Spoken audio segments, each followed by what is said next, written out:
여러분 반갑습니다.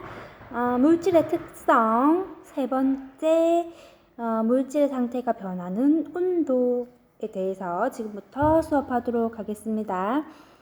물질이 상태가 변하는 온도 뭐가 있지요? 녹는 점, 어는 점, 끓는 점이 있다.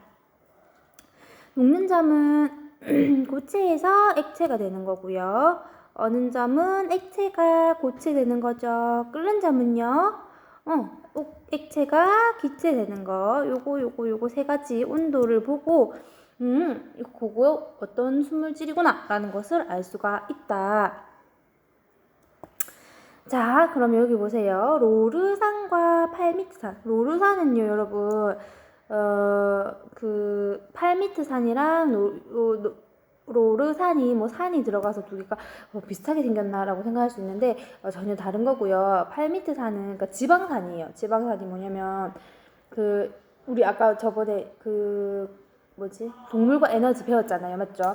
거기에서 그 지방산과 모노글리세리드로 지방이 분해됐잖아. 맞죠? 거기서 이제 그때 지방산 얘기할 때 그 지방산 종류 중에 하나인데 그러니까 뭐 올리브유라든지 여러분 피아노 소리 들리나요? 3학년이 등교해서 피아노 치고 있어요. 지금 점심시간이라서 피아노와 함께 우리 피아노 소리와 함께 수업 그냥 계속 진행하겠습니다. 여러분 선생님이 더 크게 얘기할게요.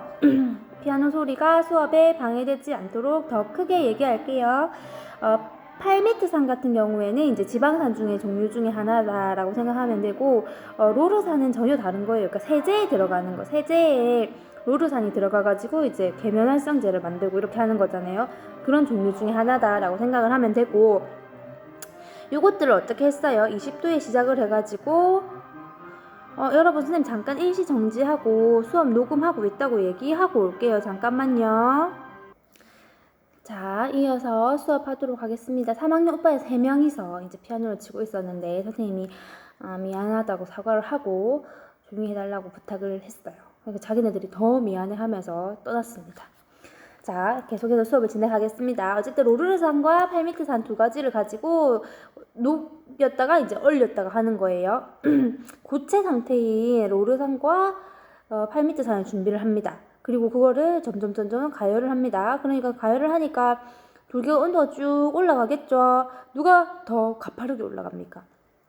팔미트산이 더 가파르게 막 올라가다가 몇 도가 되니까 한 62, 3도가 되니까 온도가 일정해져요. 그럼 이 고체가 지금 뭘로 바뀌고 있는 거예요? 액체로 바뀌고 있기 때문에 지금 온도가 일정해졌다. 그럼 이게 뭐가 되는 겁니까? 이게 바로 녹는 점이 되는 거예요. 그래서 쭉 다 녹고 액체가 다 되니까 그때부터 다시 100% 액체로 다 바뀐 다음에 다시 온도가 높아지네요. 그때 다시 탁 그 가열을 멈추고 냉동고에 집어넣습니다. 그럼 온도가 또 뚝 떨어지다가 아까 그 고체에서 액체가 됐던 그 온도에서 또 똑같이 액체에서 고체로 상태 변화가 일어나요. 이건 뭐예요? 맞죠. 어는 점이죠. 자, 그리고 나서 다 얼고 고체가 된 다음에 이제 다시 온도가 내려가더라. 로르산도 마찬가지 이런 현상이 일어나더라. 그러면 각각 상태가 변하는 구간은 어디인가라고 했는데 상태가 변하는 구간은 니은과 리을이 되겠죠? 녹는 점과 어는 점은 각각 몇 도씨인가? 이거는 선생님이 봤을 때 62도 같고 한 43도 같은데 답을 봐야겠다. 짜잔! 답을 입력을 해야 보여준다라고 하네요. 짜잔! 선생님이 62도는 맞췄지만 43도가 아니라 42도였습니다. 자, 여러분은 이렇게 적어주면 됩니다. 자, 이렇게 된 다음에 녹는 점이나 어는 점으로 로르산과 팔미산을 구별할 수 있겠는가? 그렇지. 하나는 44도고 하나는 64도니까 당연히 구별할 수 있다. 62도다 참. 자, 그 다음에 물질의 녹는 점이나 어는 점은 물질의 종류에 따라 다르므로 물질의 특성이 될 수 있다. 이게 중요하죠. 오늘 배우려는 결과가 이거죠. 이 교과서를 읽어보면 로르산과 팔미트산과 같은 고체 물질이 융해되거나 응고되는 동안 온도는 일정하게 유지되며 이때의 온도는 물질마다 다른 거야. 온도가 용해된 건 응고되는 동안 온도는 일정하게 유지되는데 이게 물질마다 달라. 물질마다 다르니까 그 물질만이 가진 고유한 특성이 되는 거지. 순물질이 녹는 건 어느 점은 물질의 양에 관계없고 맞지? 물질에서는 일정하고 물질의 종류에 따라 다름으로 구별할 수 있는 물질의 특성이 된다라는 겁니다. 그리고 또 하나 더 뭐 있을까요? 끓는 점도 마찬가지로 물질의 특성이 된다. 똑같은 이유로. 자, 그러면은 녹는 점과 끓는 점을 볼까요? 자, 이렇게 쭉 온도가 있고 여기가 0도라고 칩시다. 여기가 우리가 지금 살고 있는 한 20도 정도의 온도라고 우리 요즘 지금 낮이니까 따뜻하니까 한 25도 할까요? 자, 따뜻합니다. 자, 질소가 그러면 여기 마이너스 210도네. 맞죠? 그럼 여기서 녹는데. 그러면 질소는 보통 여기서는 고체고 마이너스 210도가 되면 뭐가 됩니까? 액체가 되겠죠? 그리고 끓는 점이 마이너스 195. 그럼 여기가 마이너스 195니까 여기가 216, 한 이 정도가 195 되겠죠? 그럼 여기서부터는 무슨 상태입니까? 기체 상태다라는 것을 알 수가 있겠다. 또 해볼까요? 자, 여기가 한 중간이 0도라 치고 여기가 한 25도라고 생각하고 자, 에탄올 한번 볼까? 에탄올은 마이너스 114 여기서 녹는데 그러면 이 녹는다는 기준으로 더 온도가 낮을 때는 고체, 온도가 더 높을 때는 액체겠죠? 자, 그 다음에 에탄올 어떻게 또 다른 아이가 피아노 친다 여러분. 계속 그냥 우리는 수업합시다. 78.2도 여기 25도니까 한 요쯤이 78.2도가 되겠다. 맞죠? 78.2도 그러면 여기서부터 여기까지는 뭐고? 액체. 요거보다 온도가 낮으면 고체, 요거보다 온도가 높으면 기체 이렇게 되겠구나 라는 걸 알 수가 있어요. 자, 그 다음에 누구 볼까? 물 한번 봐야죠. 물 얼음. 자, 여기가 0도고 지금 여기가 한 25도 된다 했을 때 물은 0도에서 언데 여기서 녹는데 그러면 여기보다 온도가 낮은 이 마이너스 쪽은 다 고체가 되겠고 0도부터는 뭐가 됩니까? 액체가 되는데 100도씨 끓는데 그럼 100도씨가 여기쯤이라고 생각했을 때 여기까지 액체고 여기 이상으로는 무슨 뭐가 되는 거야? 기체가 되는 거구나. 이렇게 되는 거야. 됐나요? 그 다음에 염화나트륨 소금 해볼까? 소금은 좀 재밌는데 자, 여기가 0도고 여기가 25도라고 생각했을 때 이건 이제 마이너스는 아니고 플러스 쪽으로 가야 되네. 802도에서 녹는데 대박 사건. 802 여기서 녹는데 802도까지 온도를 높이려면 어떻게 해야 되지? 여러분 잠깐 선생님이 일시 정지를 하고 조용히 해달라고 부탁하고 올게요. 미안요.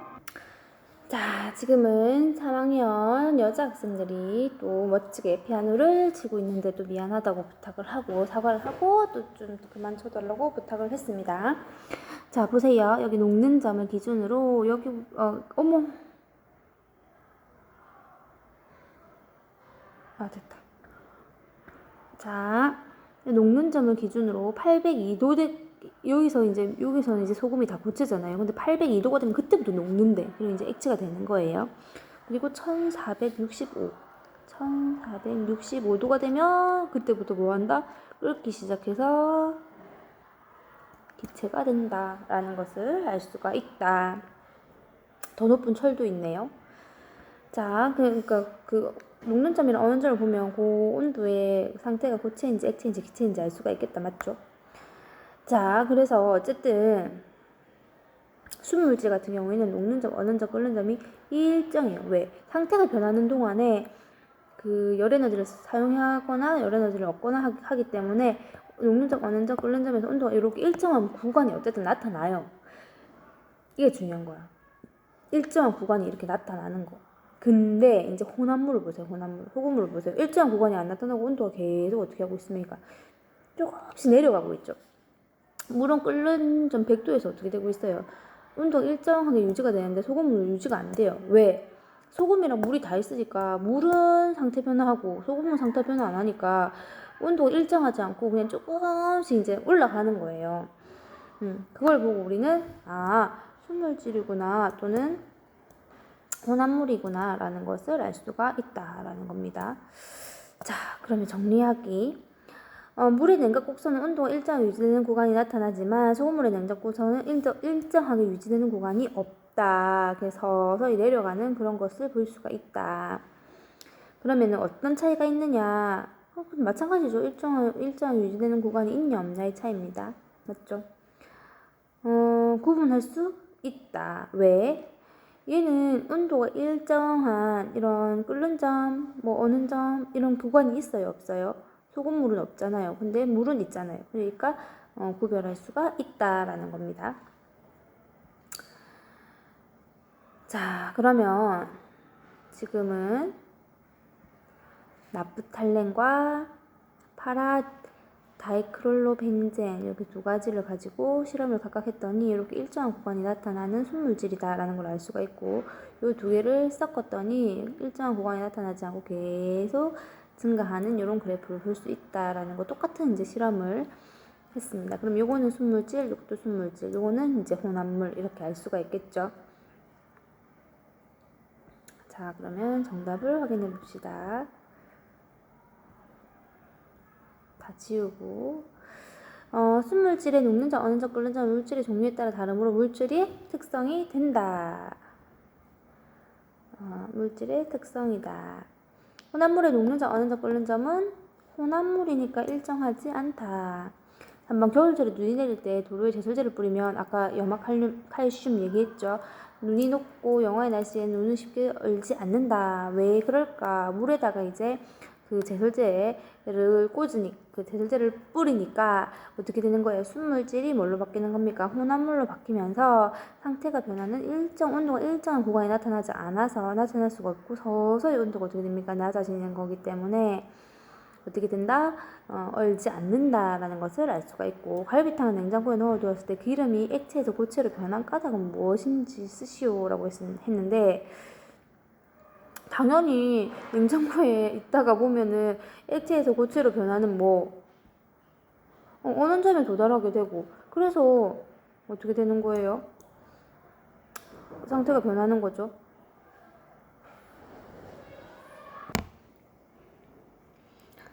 자, 잠깐 선생님이 정지하고 그 종 치는 시간 지나고 다시 재생을 했습니다.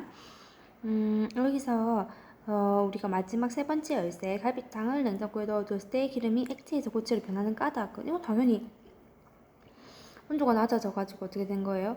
어느 점보다 낮아지니까 기름이 액체에서 고체로 변했다라고 생각하면 되는 거죠.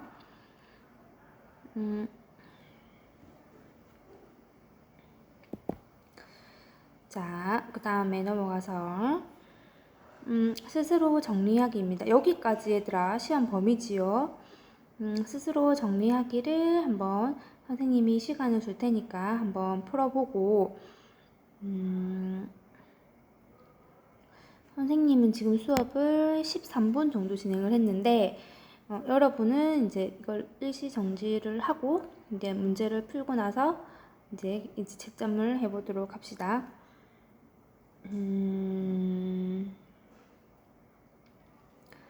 자, 이제 여러분이 푸는 동안에 선생님은 이거 바로 정답을 확인할 수 있도록 번호에다가 숫자를 부여할게요. 이게 학생용이니까 정답을 입력해야지만 이제 채점이 가능하거든요.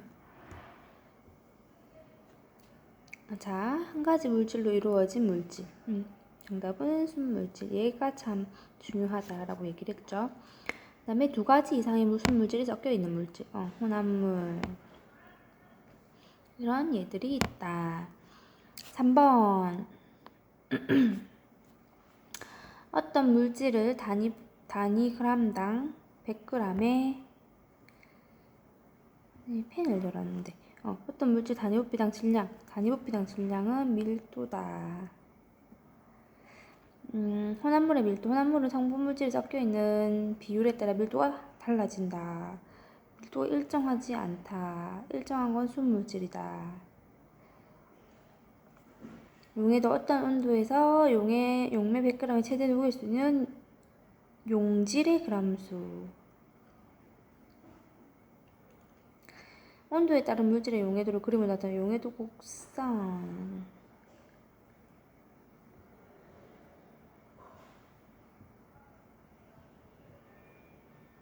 기체의 용해도는 온도가 낮을수록 압력이 높을수록 커진다. 녹는 점, 어는 점은, 끓는 점은 순물질의 경우 양에 관계없이 항상 일정한 구간이 나타나지만 혼합물은 아니다. 선생님이 금방 적은 정답을 다 지우고 이 페이지에 정답을 열어서 한번 봅시다. 자, 이거는 이렇게 하지 말고 이렇게 하자. 자, 물은 순물질, 화단물은 혼합물, 흙탕물도 혼합물, 질소기체는 순물질. 짜잔! 짜잔! 자, 물질의 특성에 해당하는 것을 보기에서 모두 고르세요. 물질의 특성, 밀도, 이렇게 하는. 밀도, 용해도, 녹는 점, 어는 점. 짜잔! 질량이랑 부피는 아니죠. 물질의 특성. 5kg이면 무조건 뭐 예를 들어서 60kg이면 무조건 뭐 물이다. 뭐 말이 안 되죠, 여러분. 500ml의 부피통에 담겨 있는 건 무조건 우유다. 말이 안 되죠.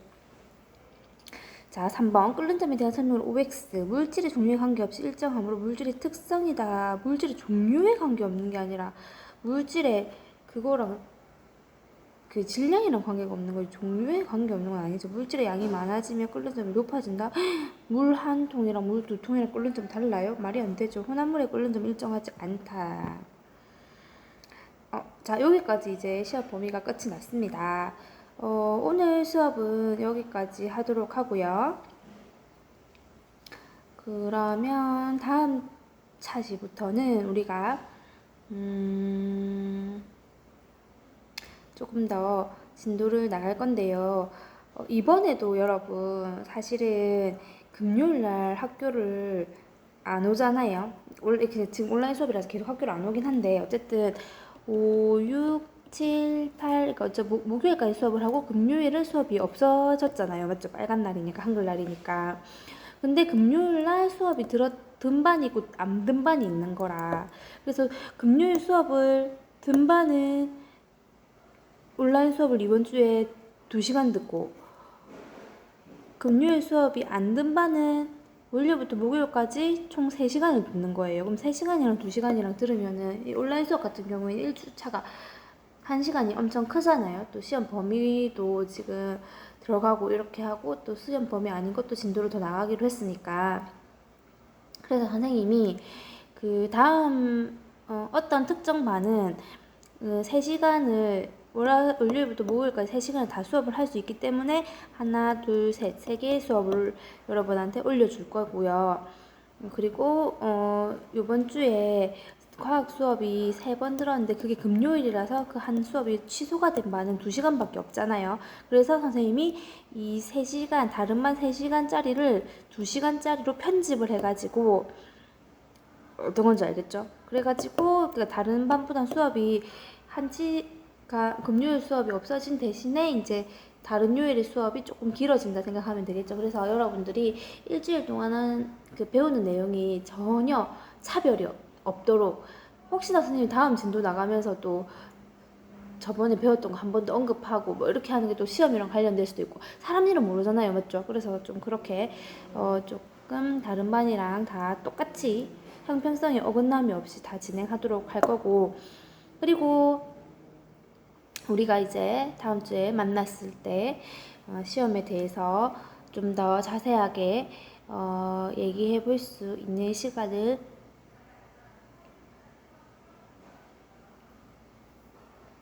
가졌으면 좋겠고, 여러분 수석 연휴에 시험 공부하느라 고생이 많았을 텐데 이제 요 두 차시 정도 더 이제 진도를 더 공부를 해서 시험 범위에 포함을 시켜서 이제 여기까지 마무리를 했습니다. 다음 시간에는 혼합물의 분리 방법을 설명할 텐데 이거는 이제 기말고사에 나온다는 것을 미리 얘기하겠습니다. 오늘도 수고했습니다. 여러분, 선생님이 앞서 얘기했듯이 우리가 9일날 한글날이라서 하루 쉬잖아요. 맞죠? 여러분 지금 다 집에서 온라인 수업을 듣고 있지만 9일날은 또 빨간 날이라서 온라인 수업도 안 하잖아요. 그래서 어떤 반은 그 전에 이미 3시간 수업을 다 하지만 어떤 반은 이렇게 하지 말고 선생님 반을 얘기해 줄게요. 2학년 1반은 월, 화, 수 이렇게 들어가지고 3시간을 다 공부를 하고, 근데 다른 2, 3, 4반은 금요일날 수업이 있어요. 근데 이제 그거를 못하니까 1시간이 부족하잖아요. 맞죠? 그래서 선생님이 1반은 월, 화, 수 이렇게 하루에 들을 수업량을 3시간짜리를 올릴 거고, 여러분들 2, 3, 4반은 이제 그러니까 수업 2개를 묶어서 같이 진행을 할 겁니다. 이제 여기서부터는 기말고사 범위지요. 혼합물의 분리 진도 나가도록 하겠습니다. 자, 끓는 점 우리가 다시 한번 정리를 할게요. 지구상에 존재하는 많은 물질이 있는데 그거를 순물질과 혼합물로 분리할 수가 있고, 이 순물질은 한 가지 종류, 혼합물은 이 순물질이 2가지 이상이 섞였을 때를 우리가 혼합물이다 라고 한다는 걸 배웠잖아요. 맞죠? 그리고 이 순물질 같은 경우에는 한 가지 종류로 이루어진 물질이지만 그 물질만이 가진 고유한 특성이 있었어요. 그걸 처음에 밀도를 배웠고, 2번째는 용해도를 배웠고, 3번째는 상태 변화하는 온도, 예를 들면 끓는 점, 녹는 점, 어는 점 이런 거를 배웠어요. 이것들이 각각 물질의 특성이 된다라는 걸 배웠는데, 그러면 혼합물 같은 경우에는 2가지 이상의 물질이 섞여 있다라고 했는데, 이 혼합물을 다시 이 순물질과 순물질로 분리할 수가 있겠죠. 그럼 그 분리는 어떻게 해야 될까요? 그렇습니다. 바로 이 물질의 특성인 밀도, 용해도, 끓는 점, 녹는 점, 어는 점을 가지고 이제 얘네들을 하나의 혼합물을 2가지 순물질로 분리할 수가 있는 겁니다. 이 분리에 대해서 우리가 처음부터 배워볼 건데요. 그 중에서 누구를 이용한 거? 이 끓는 점 차이를 이용해서 분리하는 방법을 제일 먼저 배워보도록 할 겁니다. 생생 개념 영상을 먼저 보고 수업을 진행하도록 합시다.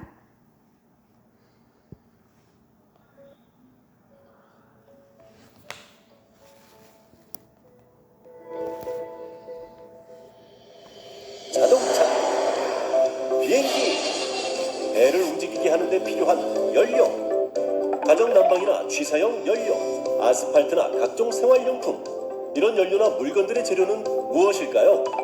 바로 원유입니다. 우리 생활에서 많이 사용하는 액화 석유가스나 휘발유, 등유, 경유 등은 모두 원유를 증류하여 만드는데요.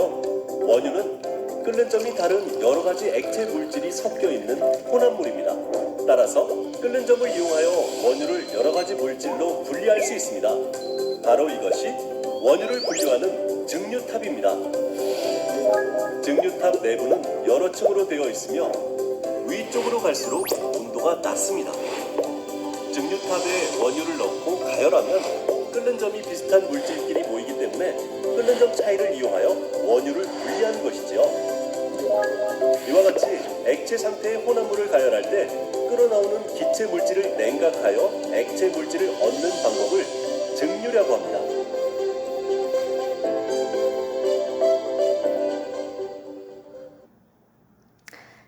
끓는 점 차이를 이용해서 혼합물을 분리하는 제일 첫 번째 얘가 원유가 나왔어요. 그 땅을 탁 이렇게 구멍을 내서 이제 기름이 석유가 팍 나오면 시커먼 그런 기름이 나오잖아요.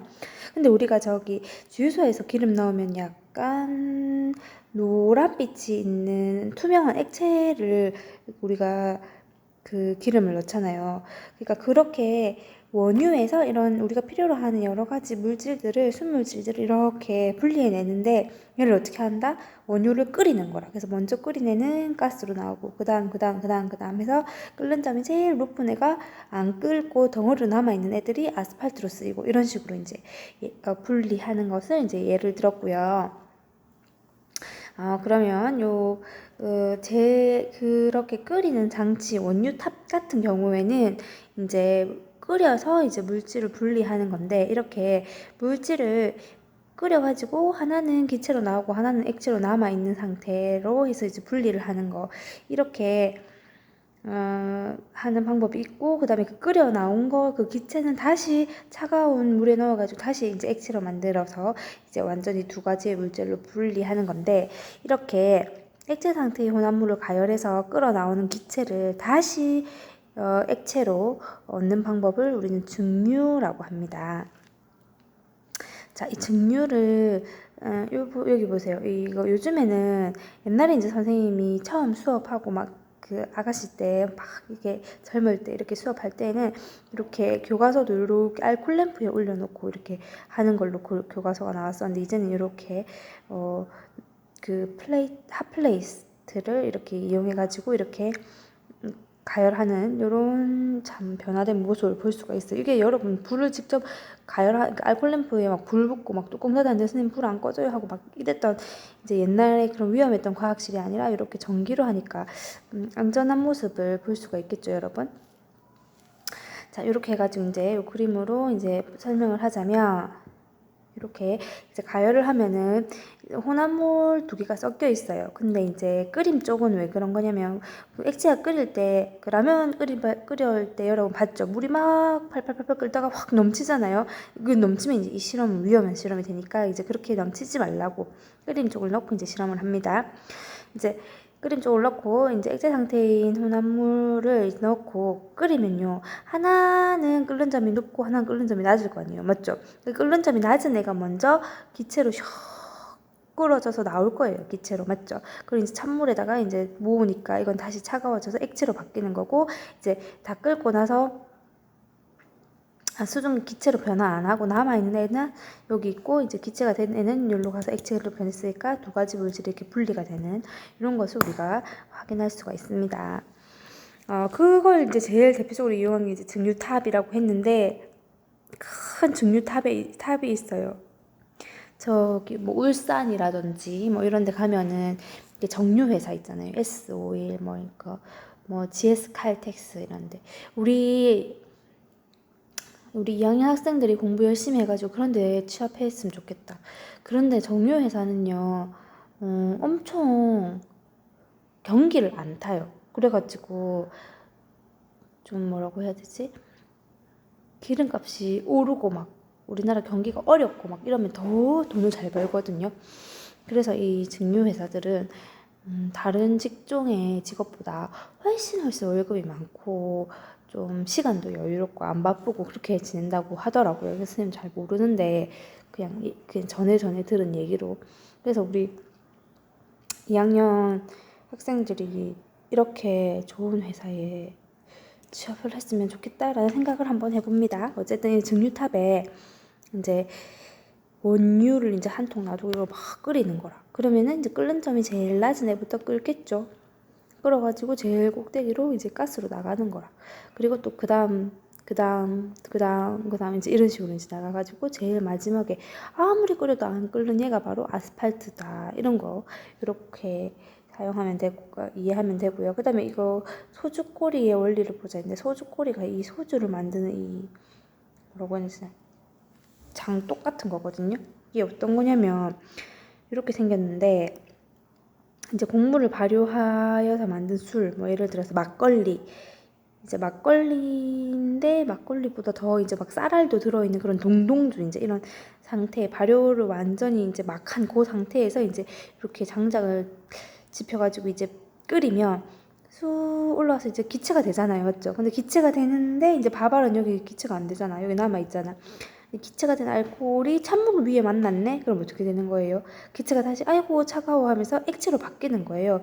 그러면서 액체가 돼서 또로로 떨어지면은 여기서 이제 모으는 거야. 여기서 액체가 또로로 떨어지고 액체가 또로로 떨어지다가 이제 여기서 이제 액체가 모이는 거야. 그래서 요 구멍을 더 쭉 내려가서 이 소주, 안동 소주 이런 소주병에 쫙 모이게 되는 겁니다. 그래서 요렇게 이제 소주를 만든다라는 것을, 전통 소주를 만드는 방법도 증류와 같은 방법으로 만든다라는 걸 알면 되고요. 그러면은 선생님 이게 안 보이니까 지우고 스스로 확인하기를 한번 풀어보겠습니다. 액체 상태의 혼합물을 가열할 때 나오는 기체 물질을 다시 냉각해서 액체로 얻는 이렇게 혼합물을 분류하는 방법. 증류.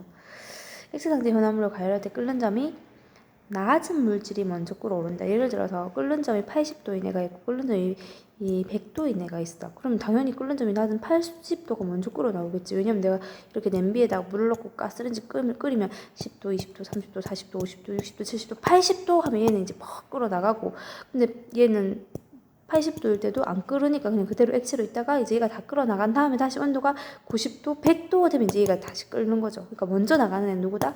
끓는 점이 낮은 아이다라는 것을 알 수가 있습니다. 공기는 끓는 점이 다른 질소, 산소, 이산화탄소 등이 섞인 기체 혼합물이다. 공기를 액체 상태로 만든 다음 충류하면 질소가 먼저 분리되는데 그 까닭을 설명해보자. 이걸 다 액체로 만들려면 마이너스 몇 도까지 떨어뜨려야 될까요? 어마무시한 온도까지 떨어뜨린 다음에 그게 다 액체인 상태에서 이제 기체로 되려고 했을 때, 그럼 당연히 제일 먼저 누가? 질소가 제일 먼저 기체가 된다고 하네요. 그럼 기체가 제일 끓는 점이 낮다라는 것을 알 수가 있겠죠. 자, 그 다음에 무엇은 차를 아이고 이거 너무 쉽다. 오늘 제목이잖아, 맞죠? 끓는 점. 차를 이용하여 사탕수수즙에서 물만 증발시킬 수 있다라는 겁니다. 이렇게 하면 이제 끓는 점 차이를 이용해서 물질을 분리하는 방법이고요. 이렇게 하면 수업이 한 12분밖에 안 되는데 저번 수업이 20분 정도였으니까 이 수업 두 개를 합하면은 30분 정도 되네요. 그러면은 2, 3, 4반은 수업 두 개를 합한 35분짜리 수업을 들어야 되고 1반은 세 번째 시간이 너무 수업이 12분으로 짧으니까 밀도 차이를 이용한 분리도 수업을 하려면은 그 2, 3, 4반이 너무 힘들겠다, 맞죠? 그러면 선생님이 요거를 생생 개념 영상은 수업 때, 대면 수업 때 이제 설명을 하고, 그러면 요거 수업을 빠르게 진행해서 빨리 끝내줄게요. 실업 영상도 보지 않고 빨리 진행하도록 하겠습니다. 자, 우리가 끓는 점 차이를 이용해서 분리하는 방법 다음에 이제 밀도 차이를 위해서 분리하는 방법을 알아보도록 할 겁니다. 누구를 가지고 하냐면 플라스틱으로 했어요. 생수병 플라스틱, 우유통 플라스틱, 요구르트통 플라스틱이 다 다른데 각각의 밀도가 이렇게 차이가 나거든요. 요걸 어떻게 분리할까요? 일단은 물에 넣으면 제일 먼저 분리가 되겠죠. 물의 밀도가 보통 선생님이 얼마라고 했어요? 1이라고 했잖아요. 그러니까 얘는 물에 뜰 거고 얘네 두 개는 물에 가라앉을 거니까 분리가 되겠죠. 여기 있네요. 밀도가 다른 플라스틱이 섞인 혼합물을 물에 넣으면 물보다 밀도가 작은 플라스틱은 떠오르고 그 다음에 물보다 밀도가 크면 가라앉아서 이제 분리할 수 있고, 그러면 세 개 중에서 한 개는 분리하고 나머지 두 개는 어떻게 분리하느냐, 이럴 때는 이제 소금을 녹여서 분리할 수 있다. 소금을 넣어가지고 소금물을 밀도를 그 두 물체 중간 정도인 이제 상태로 만들면요, 하나는 가라앉고 하나는 뜨고 이렇게 될 거 아니에요, 맞죠?